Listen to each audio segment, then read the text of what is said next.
Hi Maria, I've made a little video about your warp. I want you to see it as it is on the warping mill.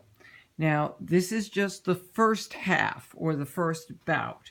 So you can see the colors clearly right here, starting with the blue, which is going to be at the selvage, and then the green, the lime green, the yellow, and the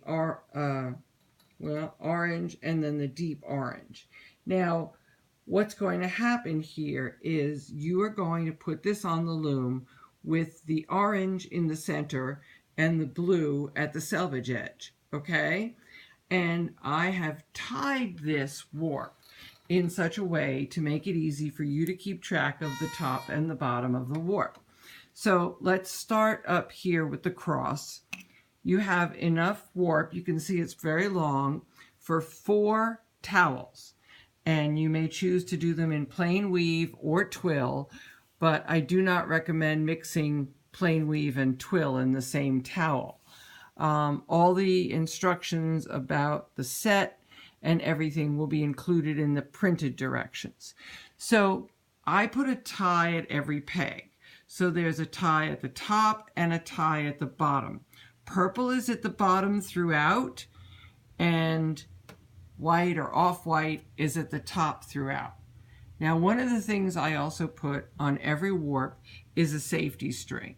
And we have a little video about how to open your warp chain when it arrives. So I suggest you watch that video as well. I'll send you the link. But you want to be sure to hold on to this cross. If you lose it, you're done. You're not going to get it on the loom. So your least sticks go right in here, one on either side of the cross, and here's the top of the cross. On one side of the least stick, the top of the cross, the bottom, the bottom. You want to make sure you don't twist your warp. Now, I put a tie here at the top of the front and one at the bottom because you want to try to cut the warp halfway between, but you're not going to do that.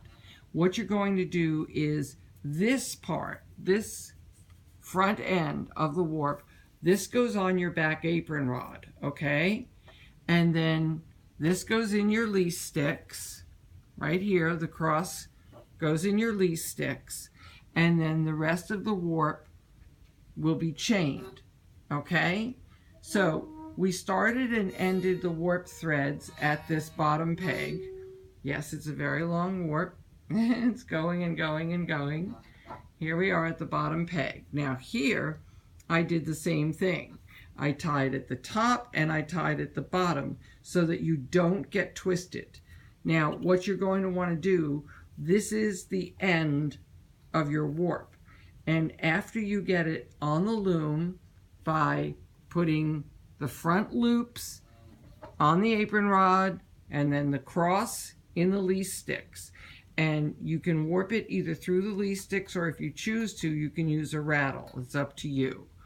But then at the end here, what you're going to do is when you go to tie on the front apron rod, you can just cut right halfway between these 2 ties, just cut this end off, and then your threads are free to thread your heddles, come through your reed, and tie onto the front apron bar. All right.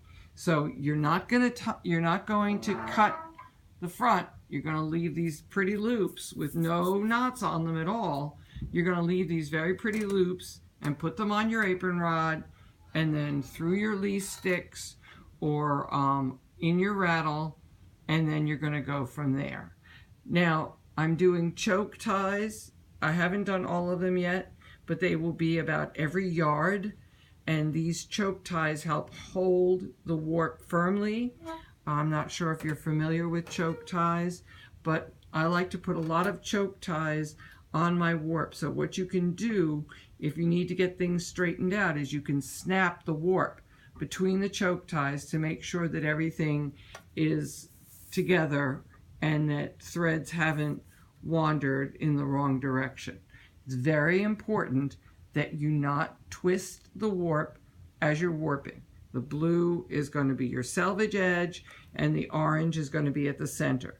So the next bout is going to start with the orange and end with the blue. So you'll have blue, and then all these pretty colors, orange in the middle, and then the other bout will start with orange. It'll have the same color ties at the top and the bottom of each peg, so that you can keep everything straight.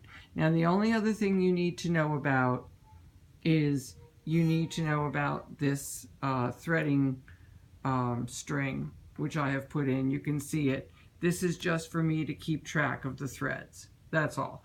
It's nothing to you. You don't need to worry about it. It's just to make sure I had the right number of threads in each section so that they were even number of threads, and that the 4 black threads are between sections. Okay? And of course, you know, if you have any questions, you can contact us at Lots and Knots, LOTSAKNOTS